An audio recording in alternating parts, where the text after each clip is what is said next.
Le Real Madrid, c'est un peu comme le boss final du football européen.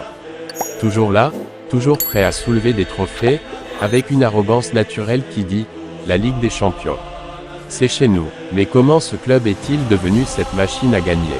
Asseyez-vous, on va remonter dans le temps.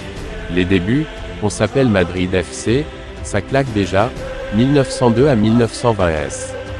Le Real Madrid a été fondé en 1902 par un groupe de passionnés de football dirigé par Juan Padros, un homme d'affaires catalan. Oui, ironie du sort, le plus grand club de Madrid a été créé par un Catalan, on attend toujours la réaction du FC Barcelone. Son frère Carlos Padros a aussi joué un rôle clé dans l'organisation du club et dans la création de la Coupe du Roi. À l'époque, le football en Espagne était encore un hobby d'anglais expatriés et de riches aristocrates, mais les frères Padros ont vu plus grand, un club royal, destiné à dominer l'Europe. À la base, le club s'appelait simplement Madrid Football Club. En 1902, un groupe de gentlemen espagnols en manque d'adrénaline sportive décide de créer un club. 3 ans plus tard, en 1905, bim. Premier titre, la Coupe du Roi. Histoire de commencer en beauté. L'arrivée du Real, un petit coup de roi et ça brille, 1920. En 1920, le roi d'Espagne, Alphonse XIII, décide que Madrid FC, ça manque un peu de royal flair. Il leur donne donc le titre de Real Madrid. Traduction, on rajoute une couronne sur l'écusson, et tout de suite, ça fait plus classe. Les années 50, on recrute Di Stefano et on devient injouable. Là, le Real Madrid décide de passer en mode hardcore. Il recrute Alfredo Di Stefano, une légende vivante. Résultat, 5 Ligues des Champions d'affilée entre 1956 et 1960. Oui, 5.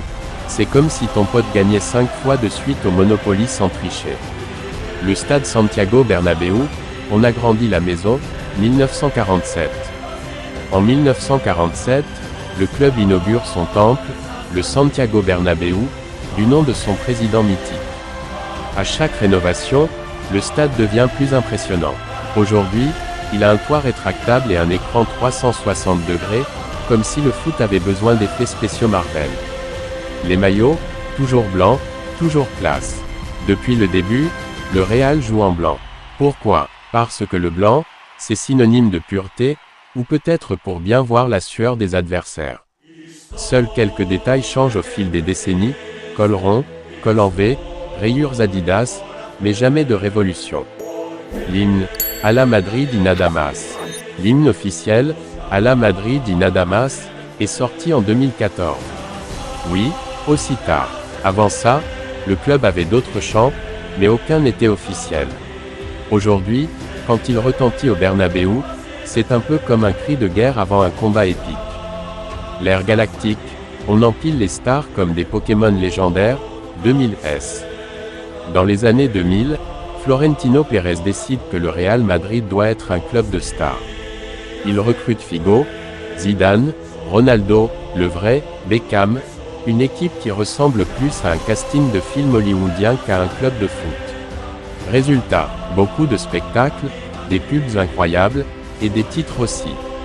L'ère Cristiano Ronaldo, on change de dimension, 2009 à 2018. Là, c'est le grand level up. CR7 débarque en 2009 et transforme le club en rouleau compresseur. 4 Ligues des Champions en 5 ans, une rivalité légendaire avec Messi, et des SIUU qui résonnent partout dans le monde. Le Real devient une légende vivante. Aujourd'hui, encore et toujours au sommet. Même après le départ de Cristiano, le Real Madrid continue d'écrire l'histoire.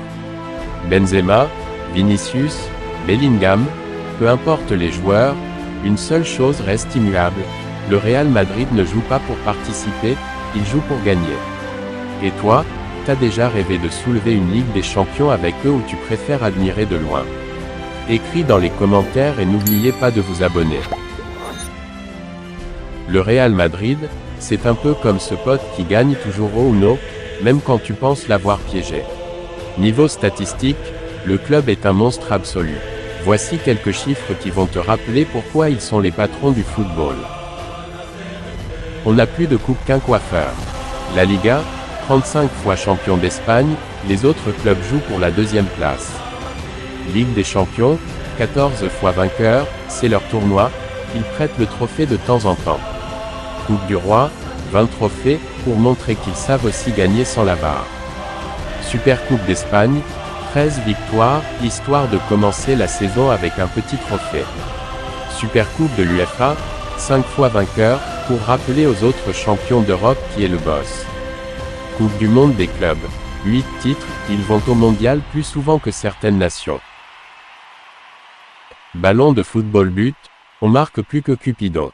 Plus de 10 000 buts en matchs officiels, si chaque but était un euro, ils auraient de quoi s'acheter Mbappé.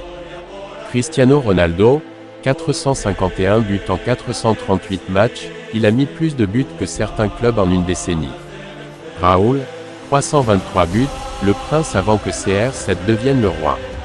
Karim Benzema, 354 buts, Benzeninho, a fait taire tous ses détracteurs.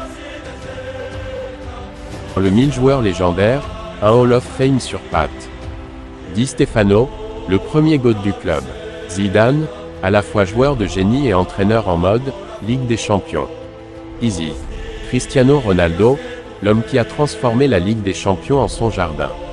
Sergio Ramos, défenseur, buteur, bagarreur, un vrai chef d'orchestre du chaos. Casillas, gant d'or, main en béton, et légende vivante du club. Graphique à barre, records absurdes. On aime bien battre nos propres records. 5 Ligues des champions d'affilée, 1956 à 1960, comme si un mec gagnait Roland Garros 5 fois de suite avec une raquette en bois. 100 points en Liga, 2011 à 12, Mourinho a activé le mode « Invincible ». 41 matchs sans défaite, 2016 à 17, Zidane en mode « Trop facile ». Cristiano Ronaldo, 17 buts en Ligue des champions, 2013 à 14, c'est plus que certaines équipes sur toute une saison. Stade Santiago Bernabéu, un stade qui évolue plus vite que ton iPhone. Capacité, 85 000 places, chaque match, c'est un mini-festival. Nouveaux écrans géants à 360 degrés, même depuis le banc, les remplaçants voient bien leurs erreurs. Toit rétractable, pour éviter que la pluie gâche une remontada. Le logo du Real Madrid a connu plusieurs évolutions depuis la création du club en 1902. Voici les principales étapes de son évolution. 1. 1902 à 1908, un design sobre et initial.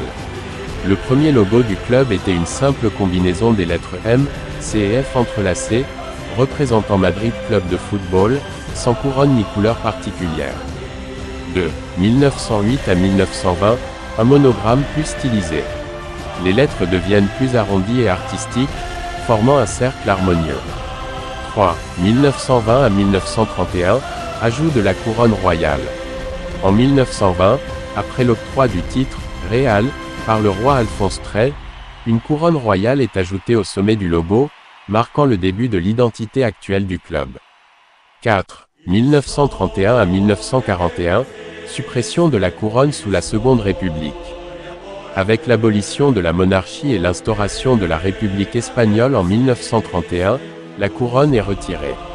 Le logo adopte une bande violette diagonale, symbole de la Castille. 5. 1941 à 2001, retour de la couronne et modernisation. Après la fin de la guerre civile espagnole et le retour de la monarchie, la couronne royale est réintégrée en 1941. La bande violette est conservée mais évolue avec différentes nuances. 6. 2001 à aujourd'hui, modernisation et couleurs raffinées.